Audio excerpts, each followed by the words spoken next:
الحمد لله والصلاة والسلام على رسول الله محمد بن عبد الله أما بعد.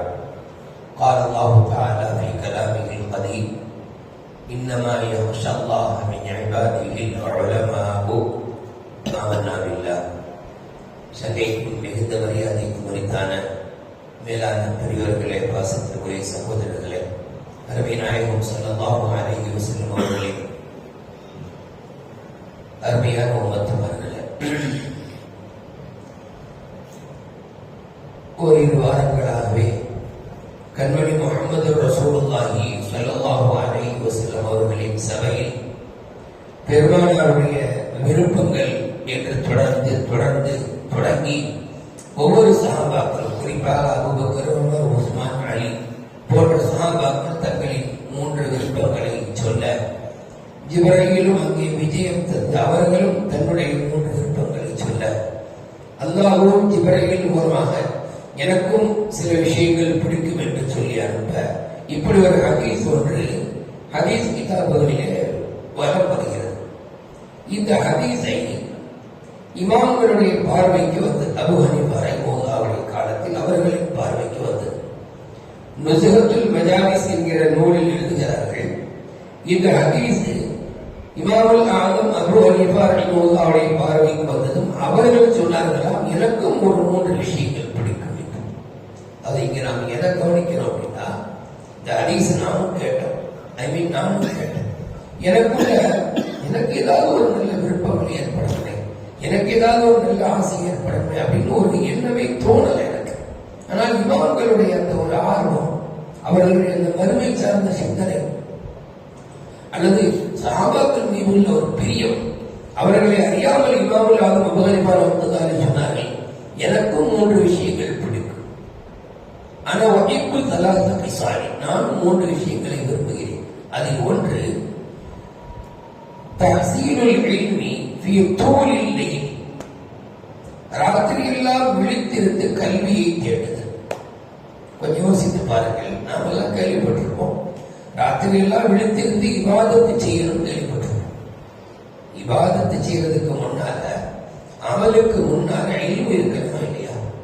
ஒரு விஷயத்தை பத்தி நாம தெரிஞ்சுக்கிட்டு அமல் செய்யறது தான் அதுல வந்து ஒரு பெர்ஃபெக்டா கொடுக்கும். ஒண்ணுமே தெரியாமல் நாம ஒரு தொழக்கூடிய தொழுகையாகட்டும், நோக்கக்கூடிய நோக்காகட்டும் பரிபூர்ணமாக நிறைவேறாது. அப்ப இமாம்களிடத்தில் இருந்த முதல் விருப்பம், நான் ராத்திரியெல்லாம் விழித்திருந்து மசாயில்களை, சட்டங்களை, கல்வியை தேட வேண்டும். இமாமுல் ஆலமுடைய வாழ்க்கை முழுவதையும் அவர்களை பற்றி சொல்லக்கூடிய இமாம் முஹம்மது ரஹ்மத்துல்லாஹி இமாமுல் ஆலமுடைய மாணவர் அவர்கள் சொல்கிறார்கள், இமாமுல் ஆலம் கூஃபாவாசிகள் வத்ததுல் லைல், ராத்திரியின் ஆணி என்று குறிப்பிடுவார்கள். அதே ராத்திரியினுடைய ஆணின்னு, ஆணி எப்படி அடிக்கப்பட்ட இடத்துல அப்படியே இருக்கும், அதே போல ராத்திரியில் அதிக நேரம் நின்று வணங்குவார்கள். அப்படியே நின்ன மாதிரியே ரொம்ப நேரம் கழிச்சு ருக்குவுக்கு போவாங்க, ரொம்ப நேரம் கழிச்சு சுஜூதுக்கு போவாங்க. ஒவ்வொன்றும் அப்ப நீண்ட நேரம் வணங்கியும் இருக்கிறார்கள், இபாதத் செய்தும் இருக்கிறார்கள். இது அந்திம காலம். தொடக்க காலத்தில் இப்படி சொன்னார்கள், தஹ்சீலுல் இல்மி ஃபீ தூலில் லைல், நீண்ட நேரம் ராத்திரியில கல்வியை தேட வேண்டும்.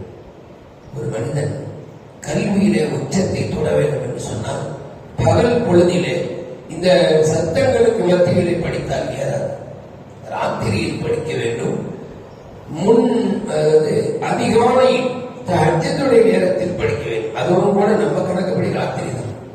சுபஹ் சாதித்துக்கு பிறகுதான் பகலுடைய தொடக்கம், சுபஹுடைய பாகுக்கு பிறகுதான் பகலுடைய தொடக்கம். அப்படி பார்த்தோம்னு சொன்னா, ராத்திரியில கல்வியை தேடுவது என்பதை உயர்வுக்கு வழிவகுக்கும். யாரெல்லாம் இந்த வந்து ஸ்டேட் ஃபர்ஸ்ட் வருகிறாங்க அவங்களுக்கு சொல்வது நம்ம கேட்டிருக்கோம்.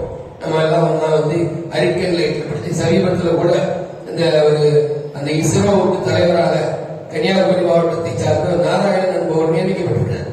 அவரை பற்றி நேற்றைய செய்தி, அவர் விளக்கொலியில் படித்தவர். பகல் எதுக்கு விளக்கொலியில படிக்கணும்? பகலுக்கு ஆல்ரெடி படிச்சு வருது. அப்ப இதே நம்ம தெரிஞ்சுக்கிறோம், அவர் வந்து நைட்ல படிச்சிருக்கிறாரு, அதிகாலையில படிச்சிருக்கிறாரு, விளக்கொலியில சிவில் வழக்குல படிச்சிருக்கிறாரு என்று நாம தெரிஞ்சுக்கிறோம். அப்ப அவருடைய உயர்வையும் இந்த இதையும் ஓட்டி பாருங்க. ஒரு மனிதர் கல்வியிலே உயரத்தை தொட வேண்டும் என்று சொன்னால் உயர்ந்த அந்தஸ்தை அடைய வேண்டும் என்று சொன்னால் அவர் ராத்திரியில படிக்க வேண்டும், கல்வி தேட வேண்டும். இமாமுல் ஆதம் சொன்னார்கள், எனக்கு ராத்திரியெல்லாம் கல்வியை தேடுவது பிடிக்கும்.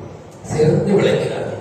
எவ்வளவு சிக்கலான மசாயல்களை ரொம்ப ஈஸியாக அவங்க இது கொடுத்து போயிடுவாங்க, அதாவது தீர்வு சொல்லிட்டு போயிடுவாங்க. ஒரு தடவை கணவன் மனைவியாக தங்கியிருக்கக்கூடிய ஒரு வீட்டில் திருடர்கள் வந்து விட்டார். இமாமுல் ஆதமுடைய காலத்தில் வந்தவங்க திருட ஆரம்பிச்சாங்க. அந்த கணவன் முடிச்சுட்டார். முடிச்சு அவங்கள போய் பிடிக்கிறதுக்குள்ள அவங்க எல்லாம் சேர்ந்து இவரை பிடிச்சி நாற்காலியில் கட்டி போட்டு இவர் முன்னாலேயே திருட்டு பொருள் எல்லாம் திருடிட்டு இவரை மிரட்டிட்டு போனாங்க. நீங்க வாய்த்த சொல்லுங்க, எப்படி சொல்லுங்க, நான் இந்த திருடர்களை காட்டி கொடுத்தாள் என்னுடைய மனைவி 3 தலாக் அப்படின்னு சொல்லுங்கன்னு சொல்லி 3 தலாக் அவர் வாயால சொல்ல வச்சுட்டு போயிட்டாங்க.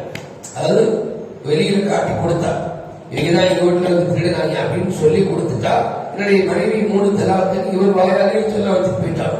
இவர் என்ன நிர்பந்தத்துக்கு ஆளாயிட்டாருன்னா, வெளியில திருடர்களை நடமாடினா கூட அவரால் சொல்ல முடியாது. சொன்ன வீட்டுல ஒரு மனைவி தன்னை விட்டு போயிடுவான், விவாகரத்து ஆயிடுவான். அதனால பகல் அவர் அப்படியே பாவம் ஒரு ஒரு கையாளாத நிலையில் நடமாடினார். அவனும் அழகா பஜார்ல இவருடைய பொருள் வித்துட்டு இருக்கான். இதை தெரிஞ்சு எடுத்துட்டு போன பொருளை பஜார்ல அழகா கடை போட்டு வித்துட்டு இருக்கிறானோ, இவர் பார்க்கிறாரு, இவருக்கு கஷ்டமா இருக்கான இப்படி சொல்ல முடியும்.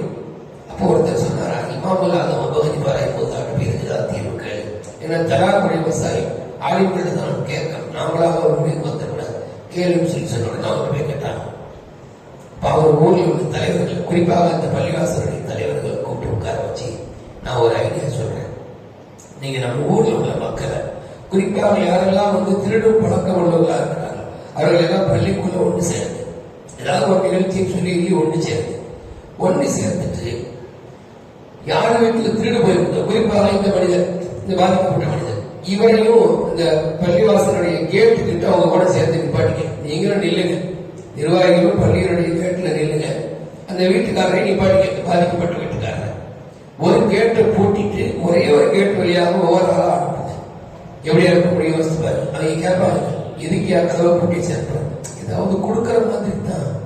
ஒரு ஒரு சீர்கீரணி கொடுத்தாங்க பெப்பர் பேட் கதை வச்சு நம்ம கொடுக்க மாட்டோம். ஏன்னா எல்லா பக்கம் வருவாங்க, ஒரு பக்கம் கேட்டை சாத்தி கொடுக்குறவர் ஒரு ஐடியா கொடுக்குறாரு. வெளியில் ஒவ்வொருத்தராக நீங்க போக வைங்க. அப்படி போகும்போது யாரு திருடர்கள் இல்லையோ அவர்கள் வரும்போது இந்த வீட்டுக்காரர் இல்லைங்கிற மாதிரி தலையாசிக்கணும். யாரும் திருடுனார் அவர் வரும்போது அமைதியா இருக்கிறார். ஏன்னா காட்டி கொடுத்தாதான் தலாக்காய், காட்டி கொடுக்கறது எல்லா வகையிலும் இருக்குல்ல. இவர் தான் சொல்றதும் அறிவிச்சு கொடுக்கறதா, ஆமா ஆமான்னு தலையாட்டுறதும் அறிவிச்சு கொடுக்கறது தான். அதனால நீங்க என்ன செய்யுங்க, கரெக்டா அந்த திருடர்கள் போகும் பொழுது தலைய ஆட்டாம இன்னைக்கு நாங்க கண்டுபிடிச்சிக்கிறோம். யாரும் திருடலை அவனும் போகும்போது தலையாட்டிங்க, இல்லன்னு தலையாட்டிங்க. அப்ப அவங்களுக்கு தெரியும் நம்மள அறிவிச்சாங்க. இது மாதிரி செய்து அந்த திருடர்கள் கண்டுபிடிக்கப்பட்டு, அதாவது திருடர்கள் தான் அப்படின்னு சொல்லி அந்த நிர்வாகிகளுக்கு சொல்லப்பட்டு அவர்கிட்ட பொருளை வாங்கி கொடுக்கப்பட்டுச்சு அப்படின்னு தவறுகிறார். இந்த மாதிரி ஒரு அற்புதமான யோசனை, ஒரு அறிவு சார்ந்த விஷயங்கள் இமாமுல் ஆதமுக்கு தோன்றிய காரணம் அவர்கள் ராத்திரியில் விழித்திருந்து படித்தது. அப்படியானால் இஸ்லாமிய சமூக மக்கள் நம்ம பிள்ளைகளை நம்ம அந்த மாதிரி படிக்க வைக்கிறோமான்னு யோசிக்கணும். அந்த நேரத்தில் தான் நம்ம பிள்ளைங்க நல்லா தோணுது.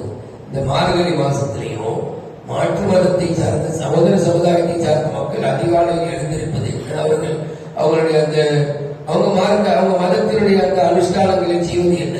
ஆனால் மாட்டு பனி காலத்துல கொஞ்சம் சிரமப்பட்டு பள்ளிக்கு வர்றதோ அல்லது சிரமப்பட்டு ஒரு நல்ல அமல்களில் இறங்குவதோ கொஞ்சம் சோம்பலாகவே இருந்தார். மார்க்கம் இலகுவானது, ஆனால் அதே மார்க்கம் தான் கஷ்டமான நேரங்களில் சிரமப்பட்டு ஒரு அமலை செய்வதற்கு பன்மடங்கு கூலியை தருகிறார். நம்ம இந்த மாதிரி நேரங்கள்ல அதிகாலையில நம்முடைய பிள்ளைகளை படிக்க வச்சிருக்கோம். வரக்கூடிய உள்நாட்டு பரீட்சைகளாகட்டும், மதரசாவில் நடக்கக்கூடிய பரீட்சைகளாகட்டும், எல்லாவற்றுக்குமே இந்த இரவு நேரத்திலே அதிகாலை நேரத்திலே படிப்பது என்பது பயன் கொடுக்கும். அப்படியானால் நம்முடைய பிள்ளைகளுக்கு நாம ராத்திரியில் அல்லது அதிகாலையில் படிக்கக்கூடிய பழக்கத்தை நாம் உண்டாக்கி தர வேண்டும். அதற்கு நம்முடைய பெற்றோர்கள் முழு ஒத்துழைப்பு தான். அவங்க பாட்டுக்கு அவங்க வச்சு படிக்கட்டும், நாம வழங்கிட்டு இருந்தா நமக்கு பின்னால் அவங்க வழங்கிடுவாங்க. கொஞ்சம் நாம தியாகம் செய்யணும். ரப்பல் ஆலமீன் இஸ்லாமிய சமூகத்தை படிப்பறிவுள்ள சமூகமாக, கல்வியிலே உயர்ந்து வழங்கக்கூடிய சமுதாய மக்களாக ஆக்கி அவர்கள் முடிவானாக. ஆமீன் ஆமீன். رب العالمين. السلام عليكم ورحمة الله وبركاته.